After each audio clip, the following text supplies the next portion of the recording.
Welcome home. We are WNST, AM 1570, Towson, Baltimore, and Houston Oilers positive. Baltimore positive here. We are, as we tape this, we're doing a Steelers Ravens week, but this you might hear this after the Ravens and Steelers play, so I don't want to date it so much because been a lot of funky things going on my television screen, and it ain't the color that I'm. I don't need the adjustment of the hue and all those problems that I had when I had the television, where we try to get the Philadelphia stations in, and Superstar Graham and the Graham Wizards things would be ghosted and different things. This is just my television screen now that I'm no longer a real media member. I get to watch these purple outs and purple hazes and purple prides and purple helmets, and then we start to talk about logos and throwbacks and throw ups. And I've talked a lot about my I'm going through my Tony Soprano duck phase right now of feeling weepy and misty about my childhood and the Houston Oilers and the Baltimore Colts and things that I could collect that may have some intrinsic value only to me and for other folks that went to Hammerjacks or experienced rock and roll legend and lores will be playing around here through the holiday. But there's only one person I can turn to when I put on a game and I see on a Saturday afternoon old Miss rip down goalposts when they're wearing the Houston Oilers kits. Weird. Biggest day in the history of Vaught Hemingway Stadium, and I love me some Grove even on a wet day. And then the Maryland Oregon game comes to me, and I don't even watch college football. I'll fully admit this. Like, my wife was watching it. Swear to God, my wife like put it on, and I'm like, Maryland's playing Oregon since when? Oh, it's the first time they've ever gotten together. And I said to Jim, well, put that on. I don't want to watch Alabama. I don't care about Georgia. I don't care about any of these people. Put Maryland on, and I put it on. And right away, I'm looking at it. It looks like Maryland and Oregon. It looks like Ducks are quack. Maryland was winning when I put it on. That's how early in the game it was. And Nike has had these outfits. And I went to Dundalk High School. We were Kelly Green and Gold back in the day. So, I mean, I'm okay with the Ducks quacking. It looks like my high school colors. Looks like every cheerleader I ever had a crush on. And Maryland could be wearing anything that looks like the flag. Everybody knows we love our flag. I mean, we love our flag so much. It's actually on the Maryland lottery tickets I give away as part of the Raven Crest. Is that their tertiary logo? Then their secondary logo is on the Maryland lottery ticket with the front facing what we know as the Kiss Bird. And these logos, there's only one person I can turn to. When I see the Maryland Terps come out in these Kevin Plank Under Armour approved things that when I got together with Leonard Raskin this week and before I booked Todd onto the program here, um, I said they look like a mood ring. Because every time they moved, the colors changed, the mood changed. They were winning. It looked sort of reddish.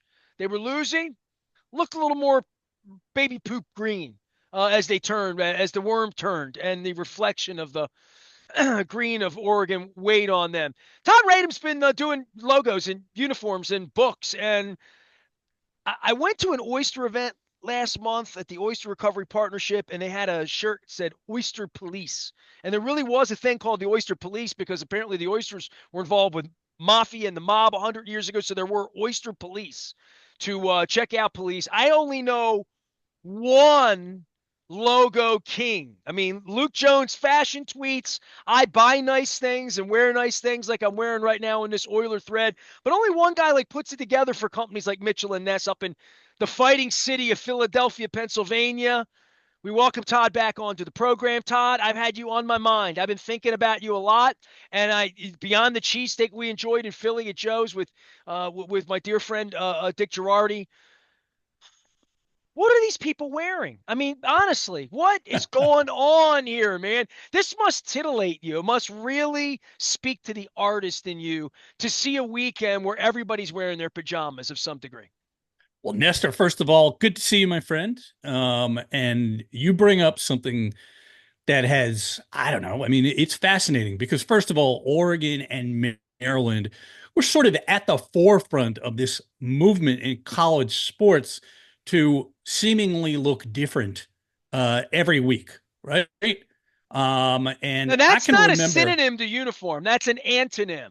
so that's what I'm What saying. what to do And when you don't want to wear a uniform? You wear what you're the Sandlot kids. You wear whatever you want. yeah, it's very ununiform. But I'm remembering having gone on ESPN College Game Day in probably 2010, I'm thinking, maybe 2011, and doing a fashion runway thing. We taped it in New York, and we had these models come out in Maryland uniforms, in all but those two colleges, like I said, on the cutting edge, for better or for worse. It's about getting attention at the college level. It is about recruiting 17-year-old guys, getting the eyeballs of them. And then we move on to something else the next week. And really, it's sort of, I don't know, this thing, which it's been going on for a while, it anticipated the diminishment of the American attention span to a large extent. And we've seen it, bleed into professional sports for some time now. But yeah, those Maryland numbers were not exactly easy on the eye. Luke and I talked about the Ravens now that the Ravens have moved the media out of the press box and thrown the other half of the media out to watching them on TV. And Luke watches from the little house in the corner, the little house, Kevin Byrne press box. He said you couldn't read the numbers very Yeah. well and you couldn't see the decal on the helmet on Thursday night to the Ravens case. But I'll get to that in a minute. Readability, likability, sellability, all of that. You've written books on this. I want to talk a little bit about the history of it. Because, and look, to my eyes, buying this wacky Oiler thing that has the big Derrick on the back, and I love the colors. It was my first love. It's like seeing a picture of my first girlfriend, right? 1973, my dad took me out. He was pissed at Johnny U. Pissed at the Colts, not pissed at Johnny U. Johnny U was playing for the Chargers. My dad's taking me out, and we're seeing who was the quarterback? It was Marty Domris was the quarterback, and the Colts were getting their ass kicked. My dad bought me a San Diego Charger pennant with the lightning bolt, the big one for the wall, because he was so mad at Joe Thomas and at the Colts that he bought me a Charger pennant, but I wanted an Oiler pennant, so he bought me one anyway. And it had the blue helmet on it still left over from like 70, 71, that little period where they went silver to blue and then went to the white, the Dan Pastorini helmet. And it was a love of my life to like fall in love with these logos. But one of the things that I loved about the Houston Oilers is they never came out wearing black, even when Jerry Glanville was their coach and wanted them to, although he took that to Atlanta.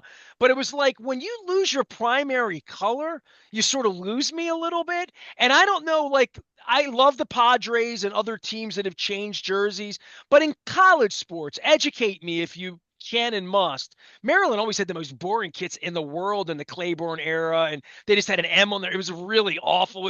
It looked really too old school. But I sort of think of Notre Dame as being the first place where they looked like leprechauns one week, and then they had helmets that looked really gold, like they had been dipped in a pot of gold. It's the Don't you know? Golden Dome, Yeah, Nestor. It yeah. was Well, about but the but Golden but it Dome. went even more gold during some Lou Holtz era, and it feels to me like that.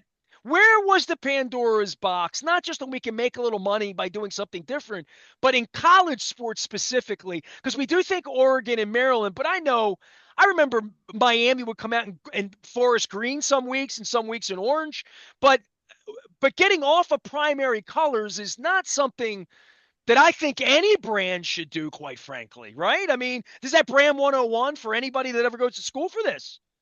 Yes and no. Yes, because, by the book, you're absolutely right.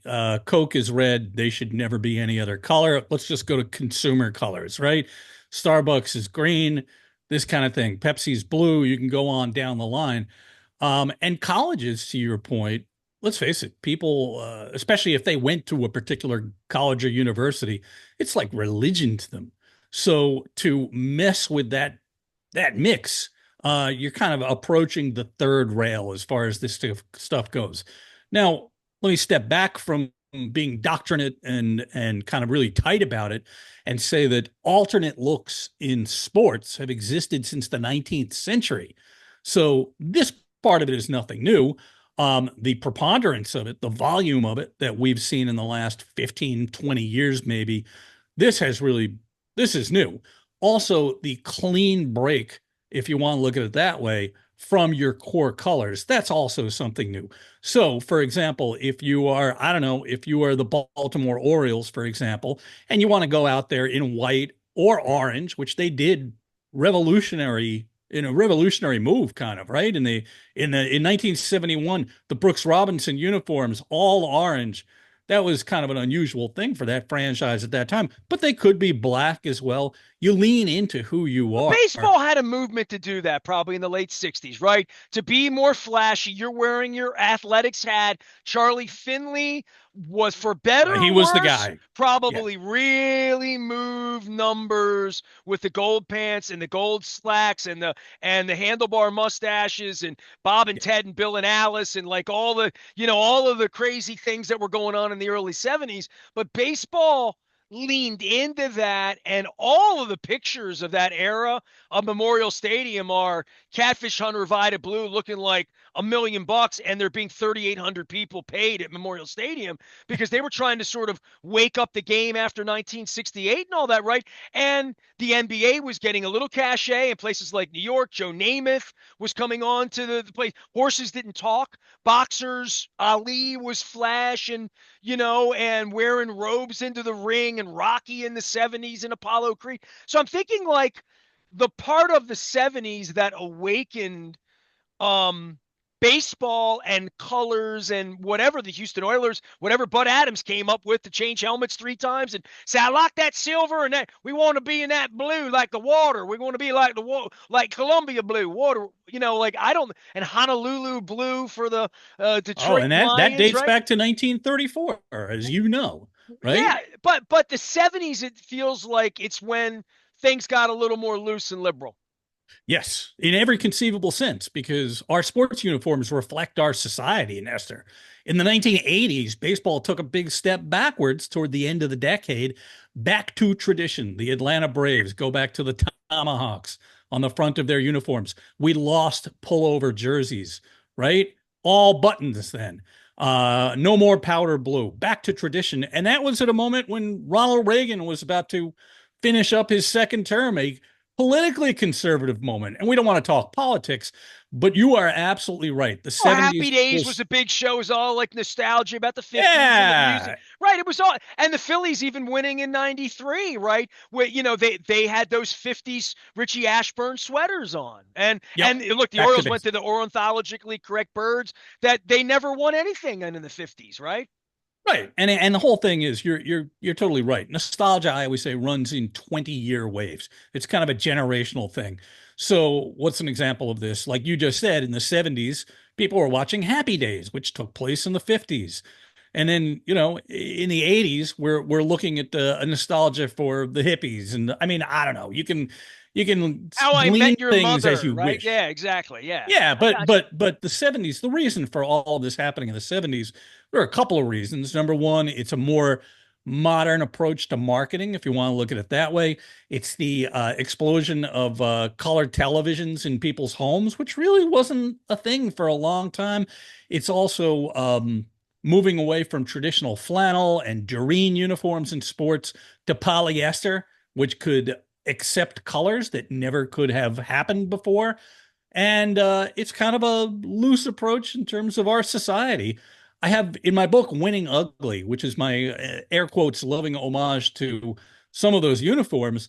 I have a quote from the manager of the Atlanta Braves, Lum Harris, who, when the Braves went to those Hank Aaron uniforms, which I love, the royal blue with the feathers on the sleeves, he said something to the effect of, well, look at what I'm wearing now. This is 1972, as opposed to what I was wearing 3, 4, 5 years ago.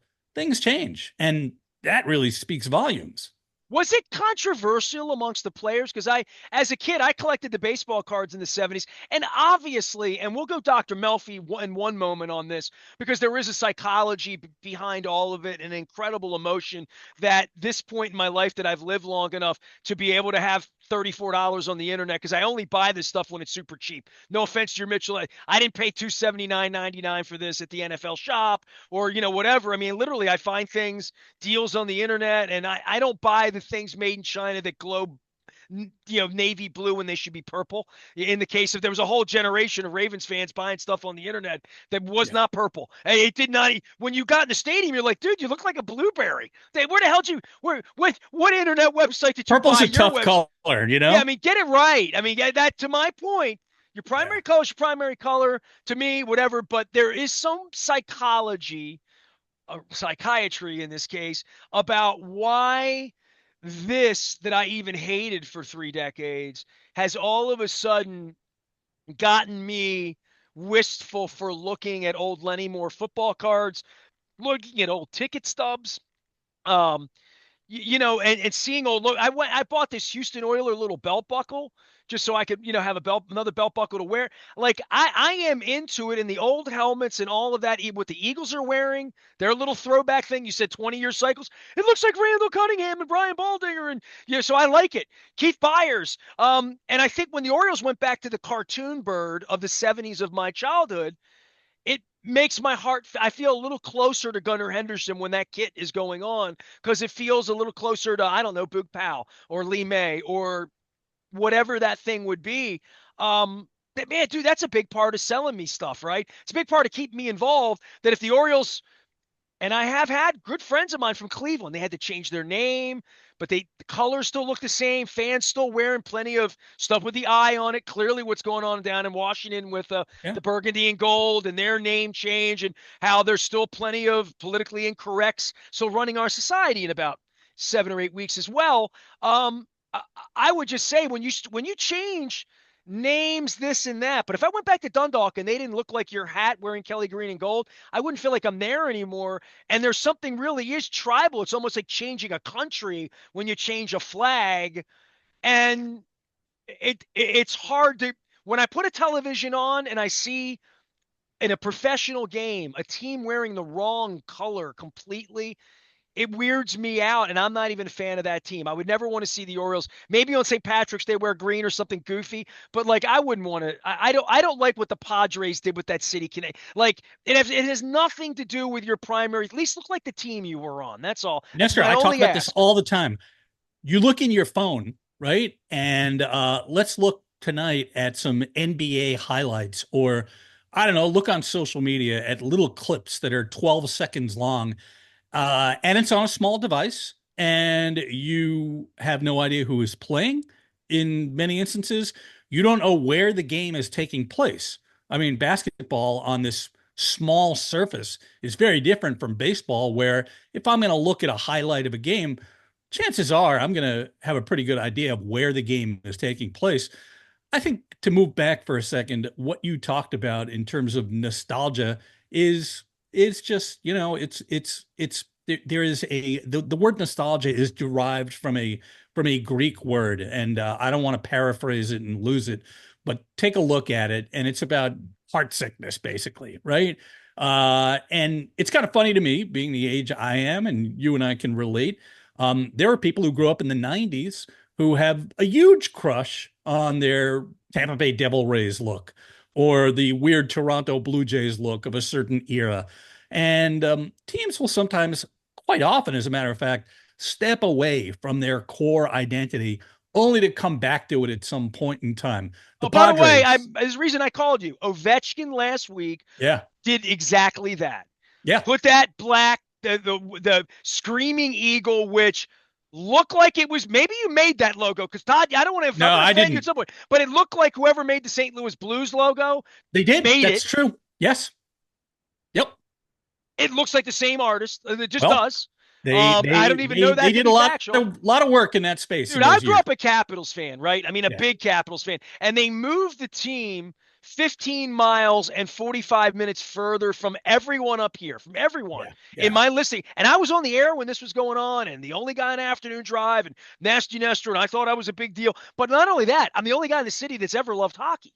So, like, I'm sitting here saying, you move the team into DC, it's $50 to park. Where they're in a different rink wearing different jerseys, and it was like Susan O'Malley wanted to run from Mike Gardner and Bobby Carpenter and Rod Langway, and I'm like, what? That was the original. Todd, you are like Dr. Melfi for me. I'm glad I brought you on. That was my original F you to Ted Leonsis is to say, you want me to, what is this? This doesn't even look like the Capitals. It looks like you don't even want to own the, why don't you just change the name? Why don't you just move them to Northern Virginia and call them the district? Oh, you can't do that. You tried that a generation later. So there's a part of all of this where I see these massive overhauls, and we have Mr. Rubenstein here and new ownership and whatever. And I think to myself, then they come back 30 years later and they act like people liked it. No one liked that logo. Everyone hated that logo. Well, Nestor, a couple of things as it relates to that, They and hated it you, so much they got rid of it. well, yeah, and that's going to happen. But here's the thing: there was a movement in many instances for NBA teams and NHL teams who shared an arena to go all in on similar colors. So when the Bullets gave way to the Wizards, the colors were the same as what the Capitals were. That bronze, kind of, I don't know, cobaltish blue and black. And the same thing happened in Denver when the Avalanche got there and the Nuggets rebranded. They shared colors. So It looked this is better on not an Michael unusual Jordan thing. than it did on any of the Capitals in 98. I'll tell you that. Yeah, but here's the thing. It was kind of stunning to see Ovechkin wearing that because he actually wore that as a young player. It just shows the breadth of his career. And full disclosure, Nestor, I did some work with the Capitals just in a consulting way on their 50th anniversary. So there was a lot of discussion about who the Capitals have been from a visual standpoint, what that history is. And you know this better than I. The Washington Capitals in their first year were the worst team in the history of the NHL. The red, white, and blue looked great. The team was awful. They wore white pants for a little while. That didn't work out. They went to what they looked but and what did I just say a few minutes ago? Teams kind of come back to who they were, and when the Caps went back to red, white, and blue with the stars, a couple of little differences here and there, but it speaks to the core DNA of what that franchise looks like. And think about all these other teams who've done the same thing, Nestor. The Allen Iverson looking Sixers, which are very popular here in Philly, and it has a lot to do with him, went back to red, white, and blue. The Blue Jays, who I mentioned earlier in Toronto, they wore black. They were the Black Jays. They weren't even called the Blue Jays. They just said Jays on their uniforms. They go back to who they the Padres going back to brown and gold, looking like UPS guys. You know what I'm saying. They look like the drive-through guy at McDonald's in 78 because of Ray Kroc is what it was. Brown Todd Radom is is here. He is in all things. He is the logo king, not even sort of logo. But you are the logo police for me in that I think you'll be honest when something looks good or doesn't look good, or yeah. you think it's a good idea. By the way, 50th anniversary of the Caps. I was a lifelong Caps fan. I kissed the cup with Barry Trotz at the table. Ovechkin grabbed the cup from in front of me. I was almost eating a Caesar salad out of it and took it down the strip in Vegas. That's I'm a Caps guy, and I'm still all these years later. I get most offended by unkept promises, but more than that, the logo change that they went through.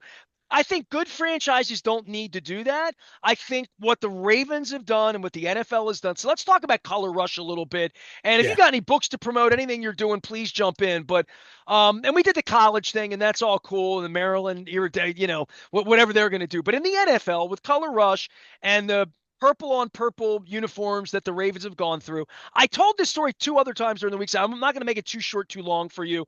But for anybody just tuning in, our logo or fashion tweet people, the Kiss Face logo that is on the Maryland lottery ticket with the red eyes, the week that it was voted on after the controversy with the flying bee that was under dispute, David Modell and I were very, very close in life to the end of his life. We'll always be close. He's my brother. Never lied to me, David Modell. A lot of people lie to me. David Modell never lied to me. And I appreciate that about him. But one of the things and sort of the backstage access that I had at that point in life is that I went on vacation the week or two or month. I think I might have been in Australia that they canned the logo and said, we're going with a new logo. They went to the Baltimore Sun. They put it out for bid in the way that Ravens was a fan led driven thing that I supported, but I wasn't like that big of a deal in 1990, early 96. I mean, but by 99, everybody was listening to my show, The Barn, Ray Lewis, like all these things had happened, right? Brian Billick was, March of Broda, all that stuff was happening. And the time that it happened, there were a couple three choices, and I knew David was very on the up and up because he wanted to call the Ravens the Americans. That's a fact. If he would have just been given his own license, he would have called them the Americans. There was a movement to think he could call them the Mustangs and get a marketing deal with Ford because he was listening to Jerry Jones at that time getting Pepsi deals. So that's another part of it. But they were called the Ravens because the fan poll won. So they really was on the up and up. David did not want to call them the Ravens, but when he looked up some Gaelic reference to Art Modell's, whose middle name was Bertrand, that should be future Hall of Famer Art Modell, Arthur Bertrand Modell. There's a Gaelic reference to Bertrand being Raven, meaning Raven. So like Art's middle name's Raven, we're the Ravens. That's great. David signed on. The logo gets disputed. David went to his death saying he never stole the logo. Like he's like that it was Bija, Bouja, I'll fight it out, write the check, but I didn't steal anything. And I don't know whether coincidence, this, that, court of law, whatever. But David would say to me in his anger, we're not going to play under disputed markings. And they put it out in the paper. And the three logos that were there was this sickle head B that was going to be backwards if they wore it on their helmet, the profile thing. There was this gorgeous, red-eyed, angry as hell, look like Ray Lewis's face if it were a bird at that time, angry, nasty side profile. And I'm like, we called it the kiss face. It looked like Gene Simmons. We're like, no way that's losing. And then there was some other thing. I don't even remember what the hell it was, right? So I go on vacation. I come back. And the thing that we know is the Ravens logo won. And I wasn't like pissed, but I was like shocked. And I also would have really put my thumb on the scale on the radio during that period of time had I known the Kiss Face was in peril. Maybe like I would have worked harder for calm. I would have been staying in your couch trying to get people into Philly out to vote last week. But seriously, I did not. I just thought the Kiss Face was always the best logo. It's always what should have been on the helmet. I didn't yell about it the last 25 years. You know what I mean? We've won 2 Super Bowls with the other, whatever. But I remember distinctly saying to David, that helmet should be purple, dude. Purple looks like goddamn Northwestern Washington. Look like a Pop Warner. Look like a 8 Division I AA. We're not wearing purple helmet. We're wearing black. Shows our power, our strength, and it's going to have a B on it because the Orioles are too stupid to put Baltimore on anything they did at that time because they were really embracing the DC thing. And David's like, it's got to have the B. It's got to have the B. And the Kiss Face didn't have the B. I don't know whether the Kiss Face really won the poll and David did what he wanted or what the league told him to do, or because he had a lot of that going on too. But I always loved the Kiss Face. I've waited my whole life for them to put the Kiss Face on the thing on a purple helmet, and they put it on the goofy uniforms. Was it too much purple? Yeah. And here's the thing, Todd, and I'll leave it with you this because I've talked about it a little bit. When it came on television, the first thing I said was, "Honey, who shrunk my logo?" The logo looked too small for the Yeah. helmet. It Yeah. looked like it needed to be 20% bigger and it needed more white, more silver. It needed to stand out. It probably would benefit from not having purple slacks and like all the rest of it. But am I wrong? I mean, I'm coming to you as my logo god, Yeah. king, leader, author, police. Am I wrong? Tell me I'm wrong because Luke keeps saying it's got to have profile and then they have profile, just like the modern profile. And I'm like, no, no, man. When you have a Derek like the Oilers, when you have something strong like that Kiss Face, own it, take it, run Well, with it. here's the thing, Nestor. So think about the most classic NFL helmets. The very first ones, which would be the Los Angeles Rams, which got mucked up a couple of years ago when they changed it, and the Philadelphia Eagles, just this very simple wing, which can go either way on a helmet depending upon where you're facing. They probably represent, to me, the very essence of showing off who you are, right? And then you've got teams like the Steelers and the Raiders who basically have a crest. The Ravens are sort of similar under normal circumstances. Well, they had a crested logo the first Yeah, time, right? Like yeah, David's original concept of the flying bee was yeah. crest. Right, Yeah. right. Yeah. And I think, very in a shield, right? Like, so very NFL, all this stuff. So here's the thing. Very European. Yeah, it's very soccer in a certain sense. But our helmets have gotten more complex. All of the divots and holes and, all they used to be nice and smooth, right? Look at a picture of Van Brocklin from back in the day, or Y.A. Tittle with blood like dripping out of his ear there with a New York Giants. Nice smooth helmet. Not like that anymore. So when you get divots and different, I don't know, dimensions and reflections, it's going to change things. And I think in part that's what happened with the Ravens. I think the proportions were a little wacky. You're totally right. Too much can be too much as it relates to the purple part. I think also, just in moving back for a second, in the 90s, everybody wanted to be black. It was all about leaning into the Chicago White Sox, who leaned into the LA Kings, Do who you leaned credit into the Jerry LA Glanville Raiders. on that? Who do you credit on that? Rap music, Jerry Yeah, Glanville, it's heavy metal NWA. music. Okay, It's all right, NWA. all right. Absolutely. That's exactly what it is. Um, yeah, and they look great with the Raiders stuff, and yeah, it all actually, I work with Ice Cube, right? And the White Sox did a little mini documentary that included him last summer about the White Sox look because it's been a long time since they wore that. Terrible team, but a great look right now. Anyway, black was all the rage, and at that time, it was very hard to match purples. I'm going to get into the weeds here, Nestor. To match purples from uniforms and fabrics to shells of helmets. Look at the Vikings in those years. They don't match, not at all. The lids don't look like what they're wearing on their bodies. So anyway, that Can could you be a give me reason. 30 seconds on the science of that? Because you already dropped me a polyester thing. I sit in the front of class, Todd. I get accused of not being a good lister. I'm a hell of a lister. I'm an You interrupter got it. sometimes You got it, for a Nestor. clarifier. But you said something about polyester and gold and it being unavailable in the 60s and available in the Yeah. 70s, kind of like Technicolor was for Disney. Yeah. Yeah, you couldn't achieve those kinds of colors on flannel uniforms and baseball caps, which were 100% wool until not that long ago. They're now a synthetic blend across the boards. Matching those colors. Think about the Phillies here in Philadelphia, the 1983 team that you saw lose the World Series to your Orioles. Think about that blood clot kind of color that they wore, the maroon. And I have one of those hats. It's really cool. By the end of the season, the hats had faded. The uniforms, the twill decorations on the uniforms had not faded, and the batting helmets looked totally different. So it was all mismatched. And Bill Giles in the early 90s said, we can't have any more of this. And that's why they went to a pure red color that they still wear today. Really? I love the burgundy bubble pea. Yeah.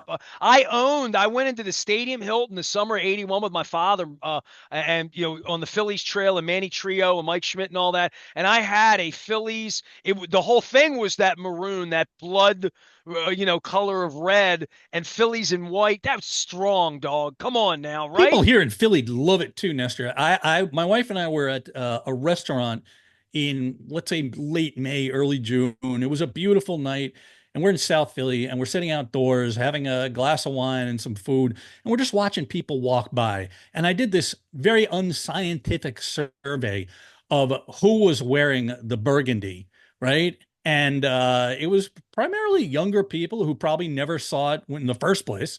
And they gravitate toward it because it's a cool look. I actually have a fitted with that look, and I I kind of have a like it. It's Sisto Lescano, who was my all-time favorite player. He came back for the 20th anniversary in '03.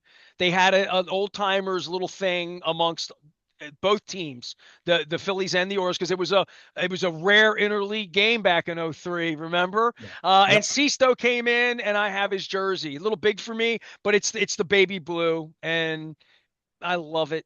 I could bury me in it, even though it says Phillies on it. Todd Radom's here. He is all things art. Tell everybody your background and your books and all that, and then we could get a little bit more into Color Rush and maybe where this is going and having a sensible conversation. That if they had a little more sense and of what would look good and readability and all that. But you have I mean, you really are a doctorate in all of this. You've created a million things that you won't brag about because you're relatively humble.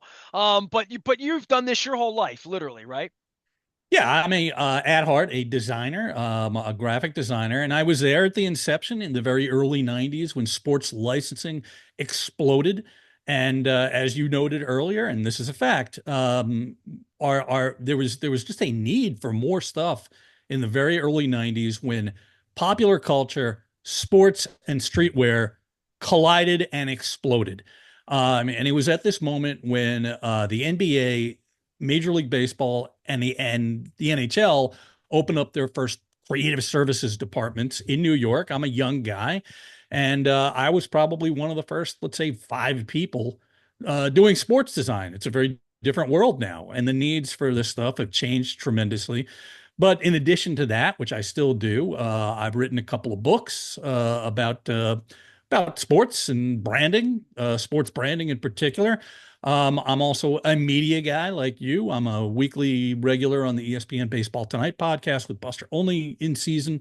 Been doing that for about 10 Give Buster years. my best, man. Buster came up to my Baltimore. studio. First year I was on the radio, Buster was in town covering the Baltimore Blast and the Yeah. San Diego Sockers. He was a Sockers beat writer working for a guy named Bob Wright at the San Diego Union Tribune. Yep. And he came in covering, and he came to my studio to talk soccer with me. And then a year later, and I think it was known to me he might have been interviewing for the Baltimore job when he was kind of in, and he got the gig and he came to Baltimore, and I was one of the handful of people he knew a little bit. Of course, when you're the baseball writer, you don't need to know anybody because you're around the team. You don't really move into Baltimore. You move into the clubhouse, kind of sort of Yeah. in that era. And I mean, being an old newspaper guy, what an incredible career he's had. I'm very proud of him. He speaks very fondly of his time in Baltimore. He's a close friend. And a weird story here, Nestor, not to go off track, but if you remember, and you probably do, there was a time before we emailed and texted. And so I have a very core, close group of guys that I grew up with. We all go to college in 1982, and we wrote letters to each other because that's the way you kept in touch. Well, I got a letter from my buddy Gabriel, who went to Vanderbilt, which is like a million miles away from Yonkers, New York in 1982. And he said, everything's down here is good. We're having a good time partying, blah, blah, blah, blah, blah. You'd love my roommate. You guys love baseball. And his roommate was Buster Olney. So I've actually known Buster having nothing to do with sports or baseball for about 40 years now. We lived close to one another. Our kids kind of grew up together. So a very long and winding road with Buster. But like I said, He's an interesting cat because he loved baseball and didn't grow up near the ballpark. He's a Vermont guy, right? yeah, So grew up on a so like dairy farm. it's a different thing when you took the bus to Memorial Stadium, and I have not just little connections with these jerseys. I was a 5-year-old kid at the ballpark a lot, being in Aparicio and having a father who loved baseball. Yeah. I mean, those jerseys. I was at the Catfish Hunter Palmer game in '74 American League Championship game. I mean, like I looked the box score up a couple of weeks ago, and I was shocked at like there were like 20,000, maybe 30,000 people there that day. I don't remember it that way, but my childhood was baseball and logos and colors and Colts games and Orioles games. And you never lose it, dude, do you? You never do, right? No. It's the basis No, of and I'll all tell of you it. what, Nestor, I went up to New York for the final game of the World Series a couple of weeks ago, Dodgers Yankees, and I was taken back to being 13 years old and attending game one of the 1977 World Series with my dad, Dodgers And Yankees. you're looking for Dusty Baker and Wright and Lopes at second. And where's Ron? Where's the Penguin? When's he coming in Garvey here? And it's the only Say, chance you get to see the Dodgers in your whole. Well, not true for you because you can go to Shea. But when yeah, you're in Baltimore, absolutely. you didn't get the National League teams. You had to go to Philly. Yeah, yeah, yeah, and think about these outposts of where people really, if you're an Atlanta Braves fan, kind of nowhere near an American League team, or a Seattle Mariners fan in the late '70s, early '80s, let's say. Interleague play came in '97. Yeah, so it was quite a thing. But anyway, it all comes rushing back, and having grown up in the '70s, the influence of this magical era, this very expressive era where sports became this colorful, colorful place.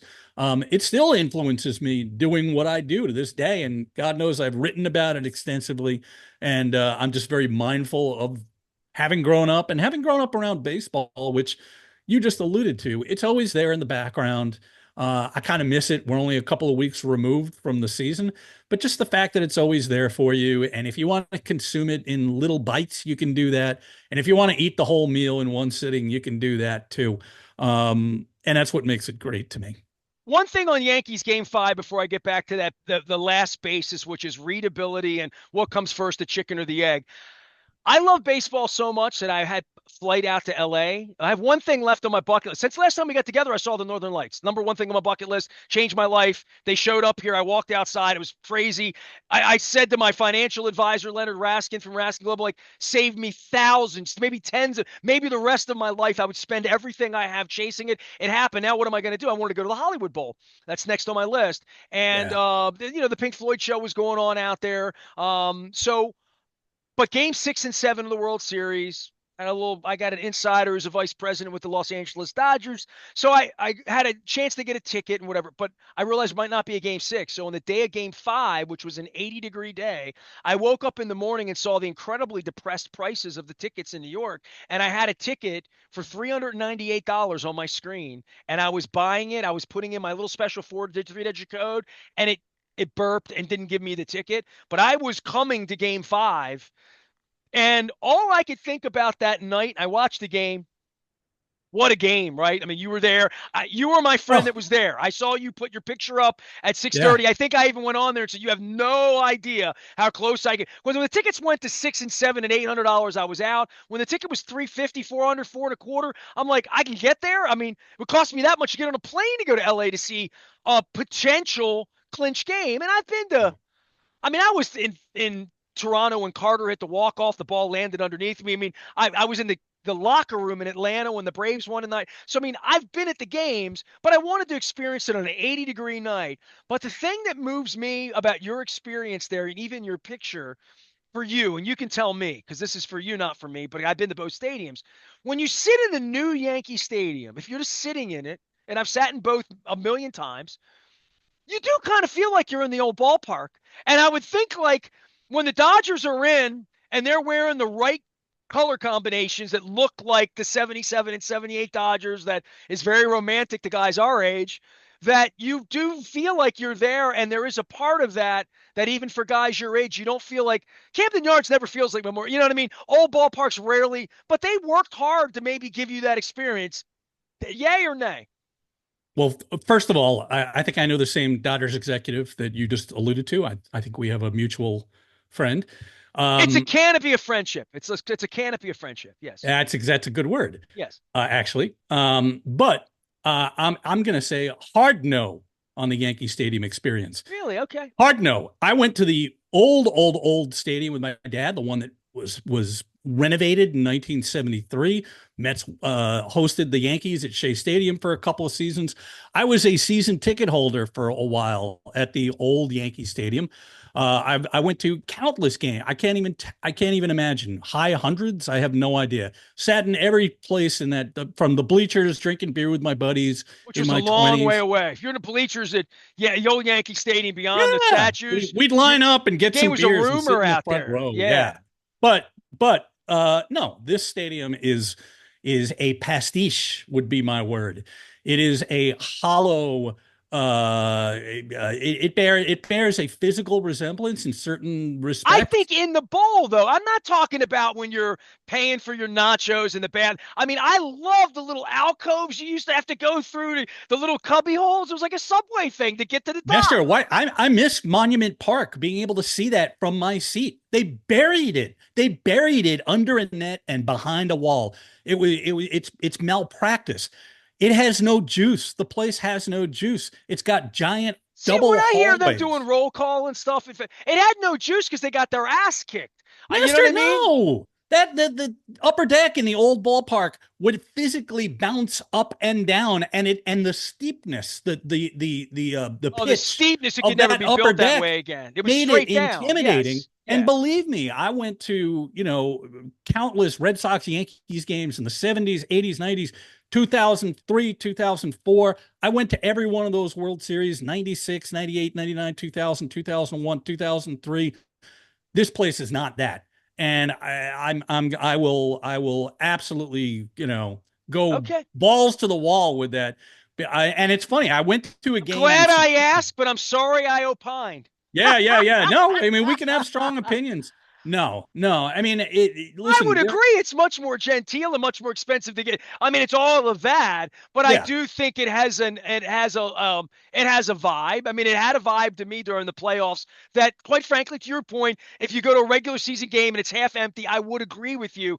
There's only one postseason in the Bronx. I mean, it had that environment can't be built. Well, It's yeah. like I mean, I do even talking agree. about Pedro games in May Yeah, 20 years ago were good, but it was yeah. different here in Tino Martinez hit a home run against the Diamondbacks, for an example, Well, right? Nestor, I can't help but think of in the current Yankee Stadium when it first opened, as you recall, you've got this elite series of seats, the moat, I would call it. They were always Uh, empty. you Yeah. know, right? Because Empty leather they seats. were all bought by bankers and these guys who were associated with Bank of America and Wells Fargo and Goldman Sachs, and they couldn't be seen sitting there because it was right as the financial crisis was unfolding. And I will say this: I've sat in those seats, and they're very beautiful. And but like everywhere, you're kind of removed from the nitty and the gritty and the Bronx, the boogie down Bronx. The Bronx is burning of the late 70s. I was there in those years as a kid. I was there in the 80s when they weren't necessarily good. I was there in the early 90s, the Stump Merrill years, all of this. Nope. I understand this is more comfortable, but it's like a big lumpy bowl of vanilla pudding. Well, I would have had a good time at game five, and you would have been the one I would have found up for saying, hey, dude, guess who's here? Here I am. Got in cheap today. Todd Radom's here. He's all things logos, all things art. Last thing for you on the Ravens thing and the helmet and whatever, and in the bird that I like that won't come back, and whatever pajamas the league tells them to wear, they wear. Where's the chicken and the egg when they come to an artist like you and say, we want it to look good or we want to sell a lot of them? Obviously, they're hand in hand. But then there's the part, and Luke brought this up this week, and he is our fashion tweetnista around here. He's the dude. He said, these things really look good when they're a helmet, and they look good when they're a jersey and they're a photo shoot with one dude Yeah. or whatever. But then you put 12 of them out there and they look like 12 eggplants, or they look like 12 Yeah. bags of ketchup, or like whatever canaries, whatever thing you want to say to be insulting of it. A lot goes into this, dude. This is not willy-nilly. This is not the drunk owner in the owner's box saying, I like, mustard, or, this is years of research. I don't know what that even means, and the test groups and whatever experts they bring in for this stuff, but you do. Speak to me about that, because just the fact that you can't read the back of them really is an indictment to what they really are there for. At least let me make it look good, but Yeah. let me know who's playing, right? And the logo not popping off the helmet.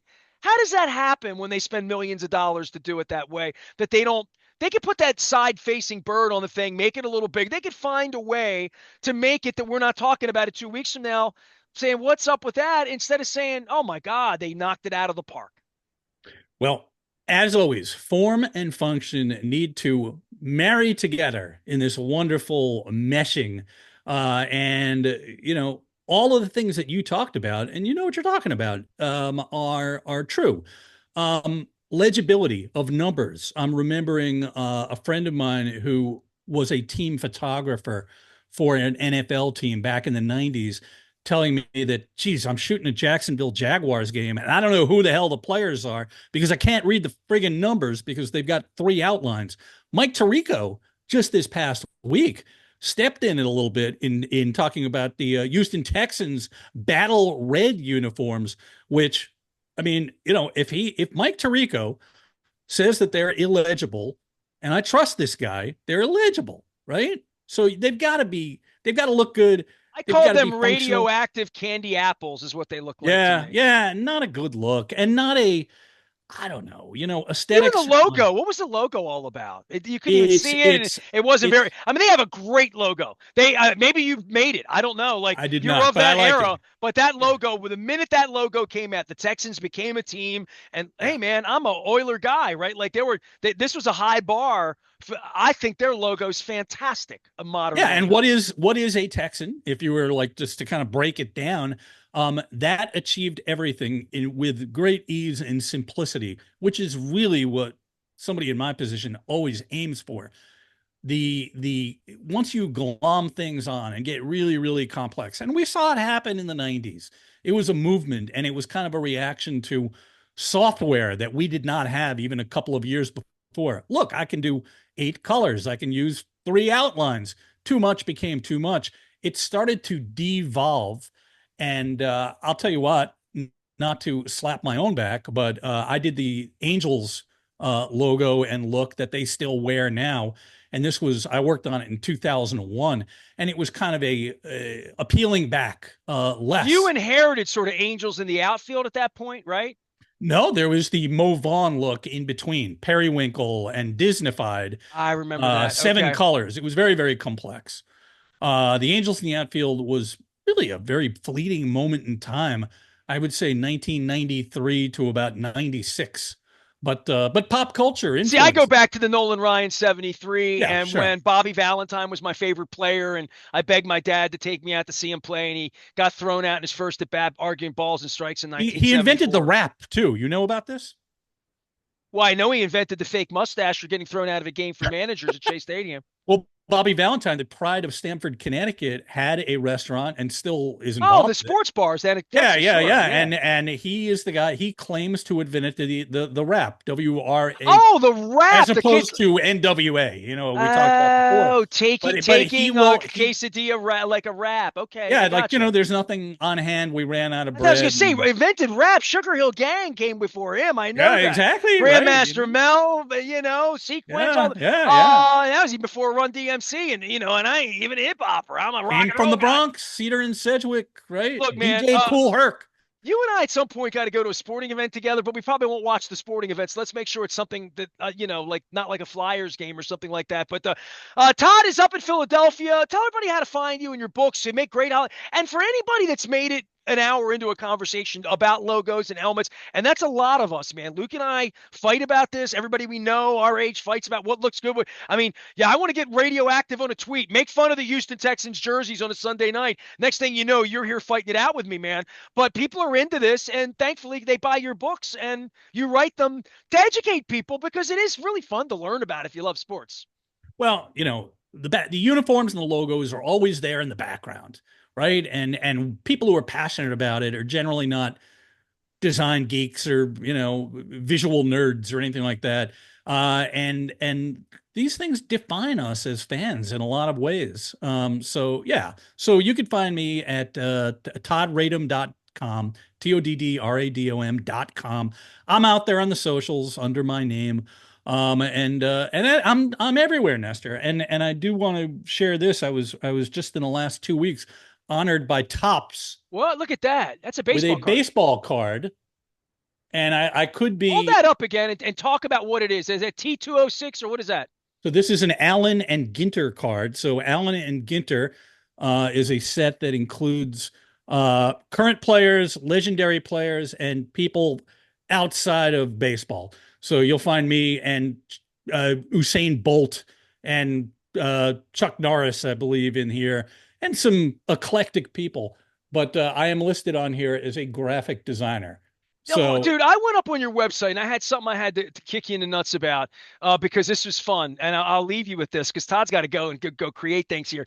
It says here on the website you're a visual historian. And I'm that's right. like, wow, that's cool. Visual historian. So I just call you the god of all things and really, you're the fashion police for me. What you say goes. And I've enjoyed my visit with you. I've enjoyed our friendship and our cheesesteak. And at some point, I'll wear something really gaudy and tacky and old school, and we'll get together and we'll have a beer together. How about that? I can't wait. Let's do it. All right. Todd Radom's in Philadelphia. Don't hold that against him. He decided to move in. He's that guy. He tried to help the Americans. He tried to help the population. And now we're going to live with probably some throwback jerseys we don't want, including a whole bunch of other throwback things we don't want. I am Nestor. We are WNST, AM 1570, Towson, Baltimore, and still respecting democracy and talking baseball and football jerseys and logos. We're Baltimore positive.